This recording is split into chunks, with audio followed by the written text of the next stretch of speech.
Today we have to discuss E-class for occasional AET students. Subject Automobile Chassis and Body Engineering. Chapter 6 Air Conditioning System of Motor Vehicle. Content ఇందులో మూడు రకాలైనటువంటి contents ఉన్నాయి. ఒకటి necessity of automobile air conditioning system, రెండు principle of automobile air conditioning system, మూడు working of automobile air conditioning system. ఈ మూడు రకాలైనటువంటి కంటెంట్స్ మనం ఈ చాప్టర్లో తెలుసుకుంటాం. అసలు ఆటోమొబైల్ ఎయిర్ కండిషనింగ్ సిస్టమ్ అంటే ఏంటి, అది ఎందుకు మనం ప్లేస్ చేయాలి, అసలు దానివల్ల ఉపయోగాలు ఏంటో ముందు దీంట్లో తెలుసుకుందాం. So due to varying conditions of heating, ventilating, cooling, dehumidification in the atmospheric at various places, it is necessary to be conditioned in the air in the automobiles. So చూడండి, మనకి వాతావరణం అనేది ఎప్పుడు ఒకేలా ఉండదు. అందులోనూ ఆటోమొబైల్స్లో మరీ వాతావరణం చేంజెస్ అవుతూ ఉంటాయి. ఒక్కసారిగా వేసవికాలం తీసుకుంటే విపరీతమైనటువంటి ఎండ ఉండటం వల్ల మనకేంటి చెమటలు వస్తూ ఉంటాయి. సో మనం ఆటోమొబైల్స్లో కిటికీలు విండోస్ అన్నీ క్లోజ్ చేసుకున్నప్పుడు మనకి కూలింగ్ అనేది గాలి అనేది తగలదు. సో అటువంటి కేసెస్లో మనం కూలింగ్ అనేది కావాలి. సో ఇది ఎన్క్లోజ్డ్ స్పేస్, మొత్తం సీల్ చేసినటువంటి క్లోజ్ చేసినటువంటి ఆటోమొబైల్స్ మధ్య ఖచ్చితంగా మనం ఈ ఎయిర్ కండిషనింగ్ సిస్టమ్ అనేది ఉపయోగించుకోవాలి. సో అదే చెప్తున్నాం. ఇందులో ఎయిర్ కండిషనింగ్ సిస్టమ్ జనరల్గా 4 రకాలైనటువంటి ప్రాసెస్ని కలిగి ఉంటుంది. అందులో హీటింగ్, వెంటిలేటింగ్, కూలింగ్ మరియు డీహ్యూమిడిఫికేషన్. ఈ 4 రకాలైనటువంటి వాటి వల్ల వాతావరణం ఎప్పటికప్పుడు చేంజ్ అవుతూ ఉంటుంది. కాబట్టి వాటిని మనం కండిషన్లో పెట్టాలి అనుకుంటే ఖచ్చితంగా ఆటోమొబైల్కి ఏసీ అనేది అవసరం. To maintain human comfort and improve internal atmosphere in an enclosed space, proper control of freshness, temperature, humidity and cleanliness of air is required. For this reason automobile air conditioning is necessary in the vehicles. So మనకి ఎన్ని లక్షలు పెట్టి car కొన్నా, ఎంత పెద్ద car కొన్నా మన comfort కోసం అనేది, మనం కంఫర్ట్గా లేకపోతే అటువంటి కార్లు కానీ వెహికల్స్ కానీ మనం తీసుకోం. సో ఏది తీసుకున్నా హ్యూమన్ కంఫర్ట్ కోసమే మనం తీసుకుంటాం. సో అటువంటి కేసెస్లో ఎన్క్లోజ్డ్ స్పేస్లో ఇంటర్నల్ అట్మాస్ఫియర్ని పెంచడం కొరకు పెంచి హ్యూమన్ కంఫర్ట్గా ఉండేటందుకు మనకి ఈ proper control of freshness of టెంపరేచర్ని ఫ్రెష్గా ఉంచడానికి, మరియు హ్యూమిడిటీ మరియు తాజాదనం, ఇటువంటి వాటిని లోపల ఉన్నటువంటి ఎయిర్కి అవసరం. కాబట్టి ఆ అవసరం కొరకు వాటినన్నిటినీ ఈ ఫ్రెష్గా ఉంచడానికి కొరకు ఎయిర్ని ఫ్రెష్గా ఉంచేటందుకు మనం ఆటోమొబైల్ ఎయిర్ కండిషనింగ్ సిస్టమ్ అనేది ఉపయోగించుకుంటాం వాహనాలలో. ఇందులో ఉండేటువంటి మెయిన్ కంపోనెంట్స్, ఇందులో మనకి 7 టైప్ ఆఫ్ కాంపోనెంట్స్ జనరల్గా ప్రతి ఏసీకి కనిపిస్తూ ఉంటాయి. అందులో first compressor, magnetic clutch, condenser, receiver or dehydrator or dryer, expansion valve, evaporator, suction throttling valve. So ఈ 7 రకాలైనటువంటి కాంపోనెంట్స్ ఏసీలో ఉంటాయి. మనం ఈ 7 రకాలైనటువంటి కాంపోనెంట్స్ గురించి తెలుసుకుందాం. సో మీరు చూసినట్లయితే ఇది జనరల్ ఈ 7 రకాలైనటువంటి ఏసీ యొక్క లైన్ డయాగ్రామ్. ఇది చూడండి, దీన్ని కంప్రెసర్ అన్నాం, దీన్ని కండెన్సర్ అంటున్నాం, ఇది రిసీవర్ డ్రైయర్, మరియు ఇది ఎక్స్పాన్షన్ వాల్వ్, ఇది ఎవాపరేటర్. ఇవన్నీ లైన్స్, ఫ్లూయిడ్ లైన్స్. మనకి రిఫ్రిజిరెంట్ ఈ లైన్స్లోనే మనకి ఫ్లో అనేది జరుగుతూ ఉంటుంది. సో మనకి ఇచ్చినటువంటి ఇక్కడ ఈ కంప్రెసర్ దగ్గర ఇక్కడ మ్యాగ్నెటిక్ క్లచ్ అనేది ఒకటి ప్లేస్ చేయటం జరుగుతుంది. సో ఈ 7 రకాలైనటువంటి భాగాల గురించి మనం ఇప్పుడు తెలుసుకుందాం. The main components of now discuss the working process of each part in automobile air conditioning system. ఇందులో ఉండేటువంటి 7 రకాలైనటువంటి కాంపోనెంట్స్ గురించి మనం వాటి యొక్క వర్కింగ్ ప్రిన్సిపల్ ఎలా ఉంది, మరియు అందులో ఏమేం పార్ట్స్, ఈ రిఫ్రిజిరెంట్ ఎక్కడి నుంచి ఎక్కడికి వెళ్తుంది, అది వెళ్ళినప్పుడు అది ఏ విధంగా మారుతుంది, అవి ఎక్కడ హీట్ అవుతున్నాయి, ఎక్కడ కూల్ అవుతున్నాయి, దేని దగ్గర కూలింగ్ ఎఫెక్ట్ అనేది జరుగుతుంది అనేది మనం ఈ ఫిగర్లో తెలుసుకుందాం. సో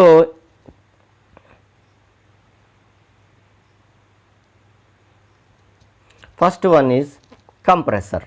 చూడండి, మీకు ఇందాక చూపించా కదా, దీనిని కంప్రెసర్ అంటాం. దీనిని కంప్రెసర్ అని అంటాం. The compressor is the automobile air conditioning system belt driven by engine crank shaft fully. ఈ కంప్రెసర్ అనేది ఆటోమొబైల్ ఎయిర్ కండిషనింగ్ సిస్టంలో ఉంటుంది. మరియు ఇది దేని ద్వారా తిరుగుతుంది అంట, ఇది దేని ద్వారా రన్ అవుతుంది అంటే ఇంజన్ క్రాంక్ షాఫ్ట్ పుల్లీ. ఇక్కడ మీకు ఒక పుల్లీ ఇచ్చారు, దీనికి బెల్ట్ ద్వారా బెల్ట్ కనెక్షన్ ద్వారా మనకి ఆ ఇంజన్కి మెయిన్ షాఫ్ట్కి క్రాంక్ షాఫ్ట్కి కనెక్ట్ చేయబడి ఉండటం వల్ల ఇది కంప్రెసర్ అనేది రన్ అవుతూ ఉంటుంది. So a magnetic clutch is engage the compressor shaft. మనకి ఇక్కడ మ్యాగ్నెటిక్ క్లచ్ అనేది ఒకటి ఈ కంప్రెసర్ తోటి ఎంగేజ్ అయిపోతూ ఉంటుంది. When the voltage is applied to the compressor, clutch coil was sufficient the compressor and pulley rotates together as one unit. ఎప్పుడైతే మనకి వోల్టేజ్ అనేది కరెక్ట్గా కంప్రెసర్కి అందిందో, ఆ క్లచ్ కాయిల్ నుంచి అందిందో, అప్పుడు ఆ క్లచ్ మరియు కంప్రెసర్ షాఫ్ట్ ఈ రెండు కలిపి ఒకే యూనిట్ కింద, ఈ రెండింటిని కలిపి ఒకే యూనిట్ కింద రన్ అవటం జరుగుతూ ఉంటుంది. When the voltage is interrupted the pulley disengages automatically causes compressors to stop. ఎప్పుడైతే మనకి ఇక్కడ వచ్చేటువంటి వోల్టేజ్లో డ్రాప్స్ ఉన్నాయో, డ్రాబ్యాక్ అవుతుందో, ఇంటరాప్షన్ అవుతున్నాయో, ఇప్పుడు మనకి ఫర్ ఎగ్జాంపుల్ మీ ఇళ్ళలో చూడొచ్చు, ఇంటరాప్టెడ్ అంటే బల్బులు ఉంటాయి. ఆ బల్బులు కూడా ఏమవుతాయి, ఒకసారి స్పీడ్గా బాగా థిక్గా వెలుగుతాయి, ఒకసారి లైట్గా కనపడుతూ మినుకుమంటూ ఉంటాయి. సో అంటే దాన్ని ఏమంటాం, ఫ్లక్చువేషన్స్ అంటాం. సో అటువంటి ఫ్లక్చువేషన్స్ కానీ మనకి ఈ ఇంజన్ క్రాంక్ షాఫ్ట్ పుల్లీ నుంచి వచ్చిందనుకోండి, అలా వచ్చినప్పుడు ఆటోమేటిక్గా వోల్టేజ్ అనేది ఇంటరాప్టెడ్ అవుతుంది. ఆ ఇంటరాప్టెడ్ అవటం వల్ల పుల్లీకి డిసెంగేజ్ అవుతుంది. ఆటోమేటిక్గా కంప్రెసర్ అనేది ఇది డిసెంగేజ్ అవటం వల్ల కంప్రెసర్ అనేది ఆటోమేటిక్గా ఆగిపోతుంది. సో ఈ విధంగా ఏసీలో కంప్రెసర్ అనేది వర్క్ చేస్తూ ఉంటుంది. మరియు అది ఎన్ని డిగ్రీల వద్ద మరియు దానికి ఎంత ప్రెషర్ ఉంటుందో తెలుసుకుందాం. The low pressurised, high temperature, vaporised refrigerant enter into the compressor. ఏమొస్తుందంట, రిఫ్రిజిరెంట్ అనేది ఇందాక చూపించినట్టు అక్కడ ఉన్నటువంటి పైపులలో రిఫ్రిజిరెంట్ అనేది ఫ్లో అవుతూ ఉంటుంది.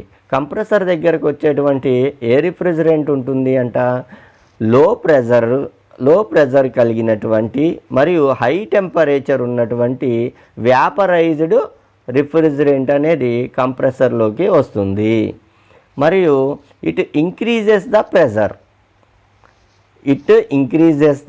ప్రెజర్. ఇది ఏం చేస్తుందంట, కంప్రెసర్ అంటేనే కంప్రెస్ చేయటం. కంప్రెస్ అంటే ప్రెజర్ని పెంచటం. Volume decreases, pressure increases.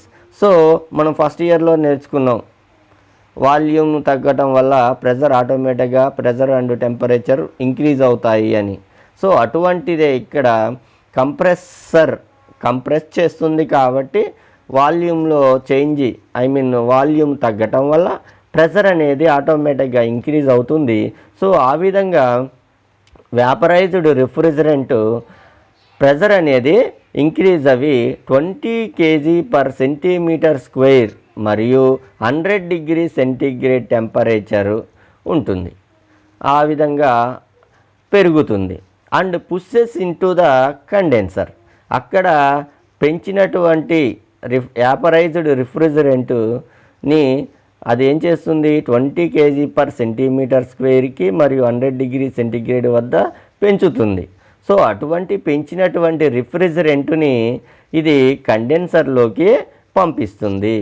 So in the compressor the refrigerant never reaches it's liquid state. ఈ కంప్రెసర్లో ఈ రిఫ్రిజిరెంట్ అనేది లిక్విడ్ స్టేట్లోకి రాకుండా చూసుకుంటూ ఉండాలి. So next one, second one is magnetic clutch. ఇగో ఇక్కడ ఈ ఫిగర్ చూడండి ఒకసారి, మీకు కొంచెం ఐడియా వచ్చింది. ఇగో ఇక్కడ ఉండేటువంటి దీన్ని మ్యాగ్నెటిక్ క్లచ్ అంటాం. సో మ్యాగ్నెటిక్ క్లచ్ చూద్దాం, దాని గురించి, దాని వర్కింగ్ ప్రాసెస్ ప్రిన్సిపల్ గురించి తెలుసుకుందాం. So the electrical controlled magnetic clutch is housed in pulley assembly and A switch is on the controlling panel. మనకి ఈ మ్యాగ్నెటిక్ క్లచ్ ఎలక్ట్రికల్గా కంట్రోల్ చేస్తున్నటువంటి మ్యాగ్నెటిక్ క్లచ్ని ఈ క్లచ్ని మనం పుల్లీ యొక్క హౌజింగ్లో అసెంబ్లీలో హౌజ్ చేస్తాం, అంటే లోపల దాయబడి ఉంటుందన్నమాట. సో ఇది ఎప్పుడైతే స్విచ్ అనేది ఆన్ అవుతుందో అప్పుడు ఎంగేజ్ అవుతుంది. ఎప్పుడైతే స్విచ్ ఆఫ్లో ఉందో అది డిసెంగేజ్ అవుతుంది.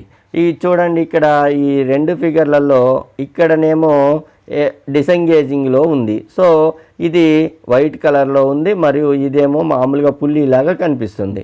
కానీ ఇక్కడికి వచ్చేసరికి మనకి ఏమైంది,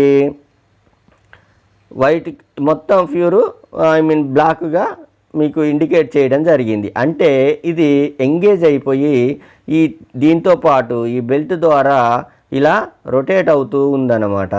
సో అందుకనే మీకు ఇక్కడ వ్యత్యాసం అనేది చేయటం జరిగింది. సో డిసెంగేజింగ్ పొజిషన్లో క్లచ్ ఎంగేజ్ అవ్వదు కాబట్టి మనకి కంప్రెసర్ అనేది రన్ అవ్వదు. సో ఎప్పుడైతే మనకి కరెక్ట్గా కావాల్సినంతటువంటి వోల్టేజ్ ఈ కంప్రెసర్కి అందిందో అప్పుడు ఆటోమేటిక్గా ఈ కంప్రెసర్ పుల్లి మరియు ఈ clutch electro controlled clutch, magnetic clutch రెండు కలిపి ఎంగేజింగ్ అయిపోయి ఈ రెండు కలిపి కంప్రెసర్ అనేది ఆన్ అవుతుంది. సో ఈ విధంగా మ్యాగ్నెటిక్ క్లచ్ జరుగుతూ ఉంటుంది. This clutch is engaged or disengaged depends upon the temperature of the air. So ఈ రెండు ఎప్పుడు ఎలా ఉంటాయంట, ఈ క్లచ్ ఎంగేజ్ అవ్వటం కానీ మరియు డిసెంగేజ్ అవ్వటం కానీ టెంపరేచర్ యొక్క ఎయిర్ యొక్క టెంపరేచర్ మీద ఆధారపడి ఉంటుంది. సో ఈ ఎంగేజింగ్ డిసెంగేజింగ్ ఎప్పుడైనా ఎయిర్ యొక్క టెంపరేచర్ మీద ఆధారపడి మాత్రమే పనిచేస్తుంది. Below 40 degrees Fahrenheit the compressor cannot be operated. మనకి 40 degrees Fahrenheit కంటే తక్కువ ఉంది అంటే కంప్రెసర్ అనేది ఆపరేట్ అవ్వదు. above 55 degrees Fahrenheit, this switch closes and completes the circuit to the compressor clutch.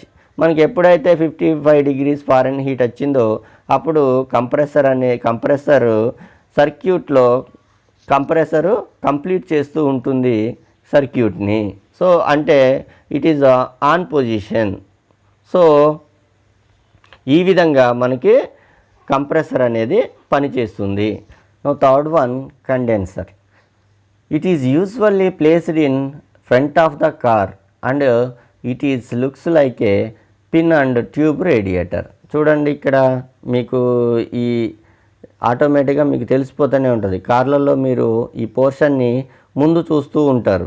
So దీన్ని పిన్ అండ్ ట్యూబ్ రేడియేటర్. మీరు first ఇయర్లో చదువుకున్నట్టు ఇందులో పైనుంచి వాటర్ అనేది ఇలా వెళ్తుంది రేడియేటర్లో. ఇందులోనేమో కంప్రెస్డ్ గ్యాస్ అనేది ఈ లైన్స్లో ఫ్లో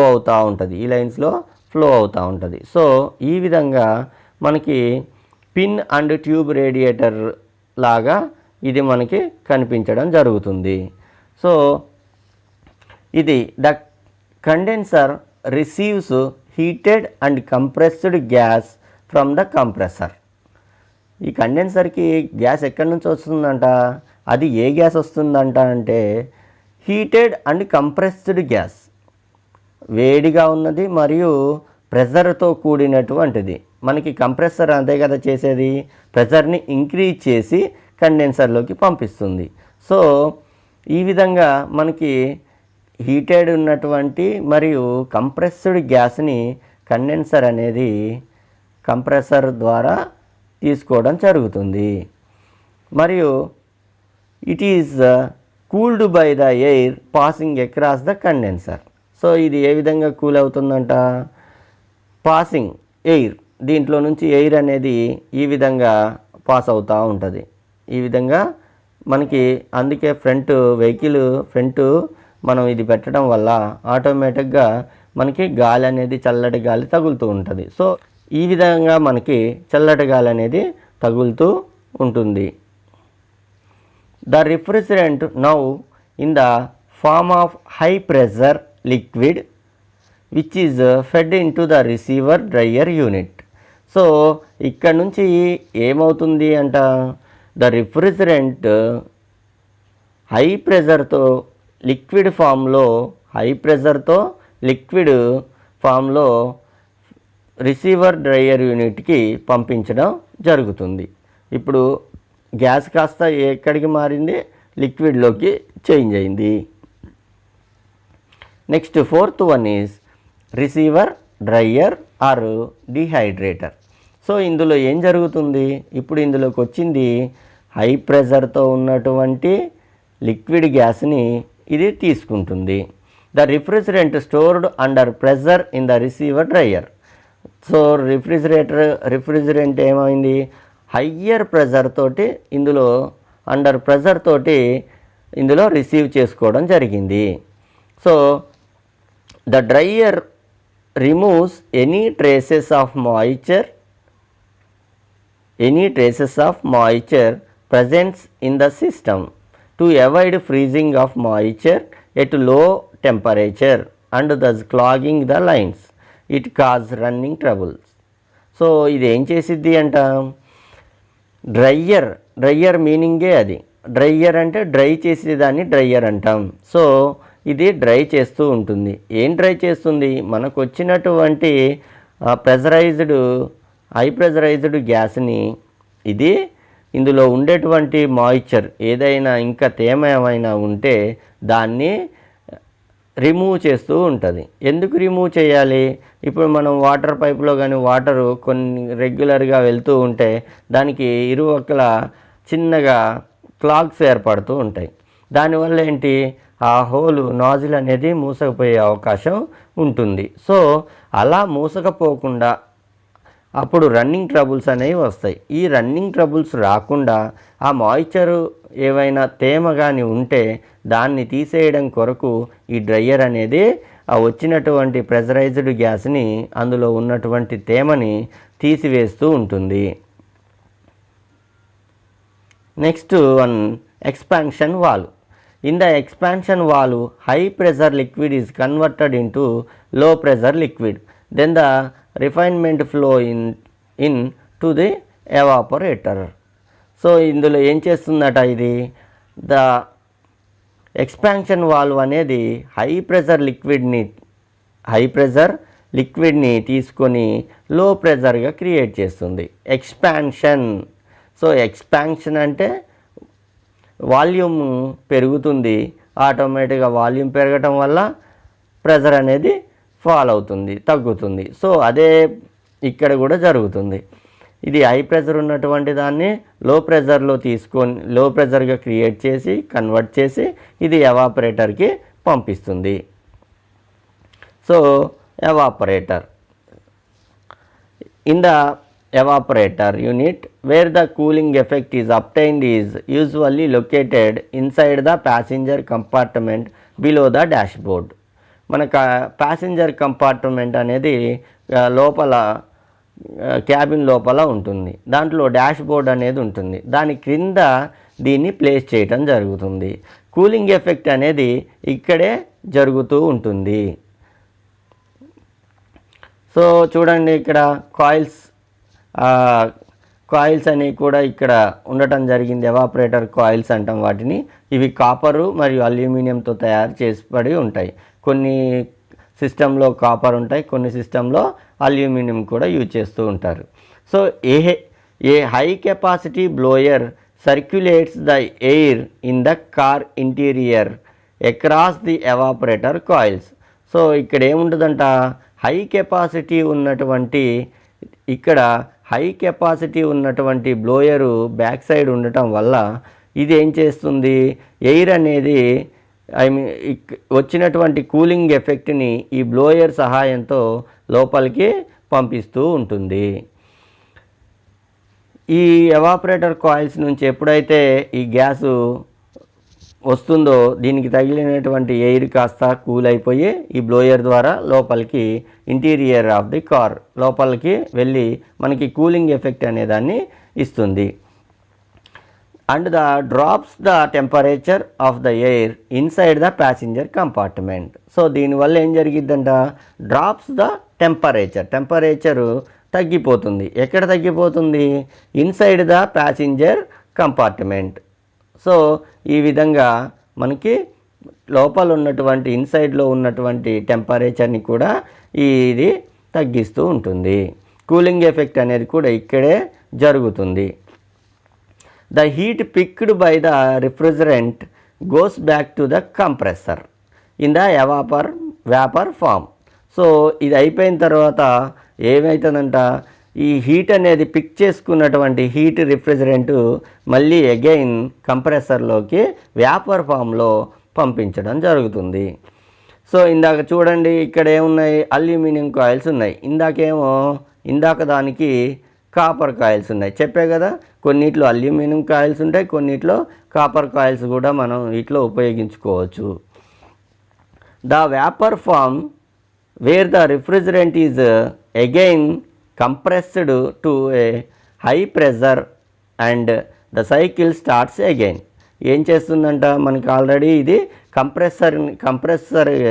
కంప్రెసర్కి ఈ ఉన్నటువంటి రిఫ్రిజరెంట్ని పంపిస్తుంది, హై ప్రెషర్తో పంపిస్తుంది. సో ఈ హై ప్రెషర్తో పంపించిన దాన్ని మళ్ళీ సైకిల్ అనేది మళ్ళీ కంప్రెసర్ దగ్గరికి వెళ్తుంది కాబట్టి రిఫ్రిజరెంట్ సైకిల్ అనేది అగైన్ అండ్ అగైన్ మళ్ళీ జరుగుతూ ఉంటుంది. ఇందులో సెక్షన్ థ్రోటల్ వాల్వ్ అని 7th పార్ట్ ఉంది కదా, దాని గురించి అదేం చేస్తుందో తెలుసుకుందాం. It ensures that the refrigerant the evaporator says at such a pressure that the evaporator core surface temperature does not fall below the freezing point of water, that is 0 degree centigrade, thus preventing ice formation in the evaporator. So ఈ evaporator కోర్కి సర్ఫేస్కి temperature అనేది తగ్గించకుండా, ఎక్కడ దాకా తగ్గించకుండా, freezing point of water అంటే 0 degree centigrade.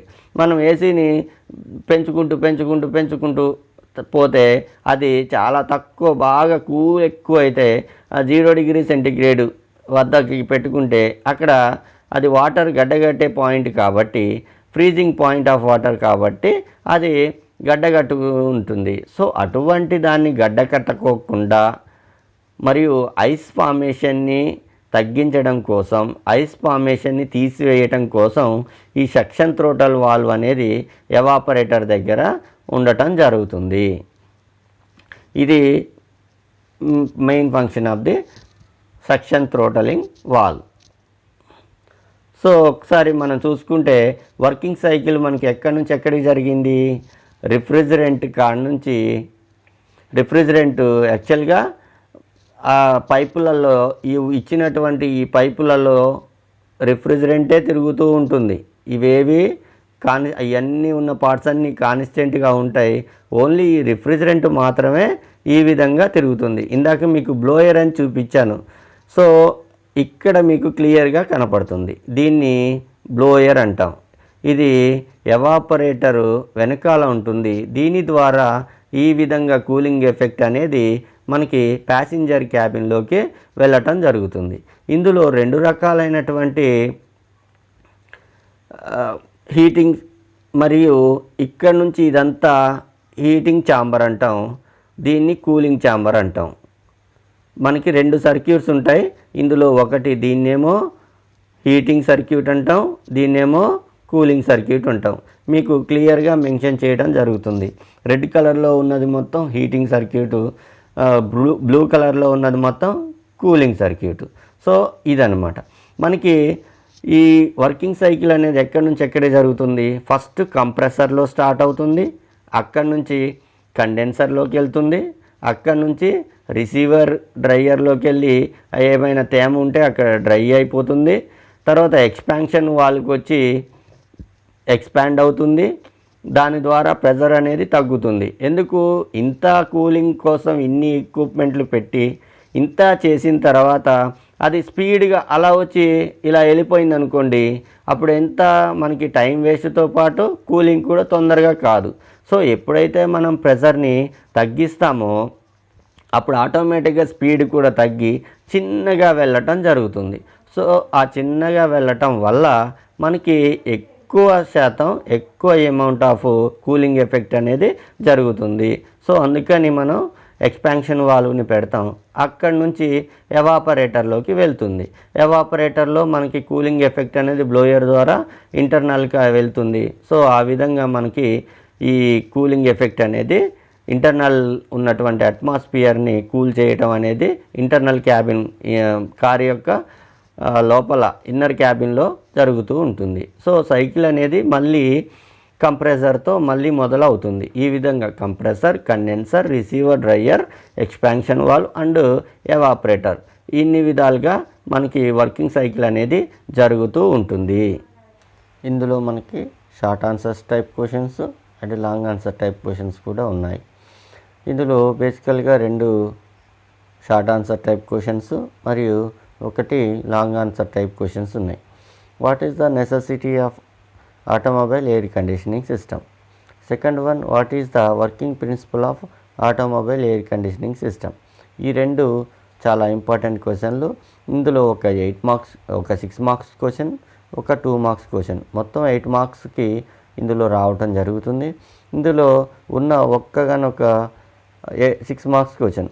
So మీరు ఇది ఒక్క question prepare అయినా కానీ ఖచ్చితంగా 6 మార్కులు మీకు వచ్చినట్టే. ఇందులో ప్రతి బోర్డు ఎగ్జామినేషన్ పేపర్లో ఈ క్వశ్చన్ ఖచ్చితంగా ఉంటుంది. సో ఇది కంపల్సరీ ప్రిపేర్ అవ్వాల్సినటువంటి చాప్టరు అండ్ క్వశ్చన్స్.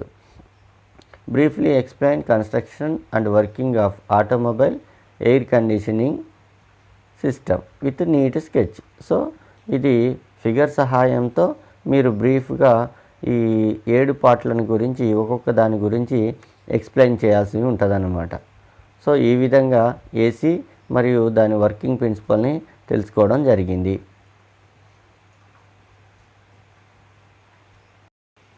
మీరు నోట్స్ ప్రిపేర్ చేసుకోవాలనుకుంటే ఈ స్లైడ్ని పాస్ చేసి అందులో నోట్స్ రాసుకోవచ్చు. ఇందులో slide by slide, point by point మీకోసం నోట్స్ ఇవ్వడం జరిగింది. Thank you for watching this video. All the best.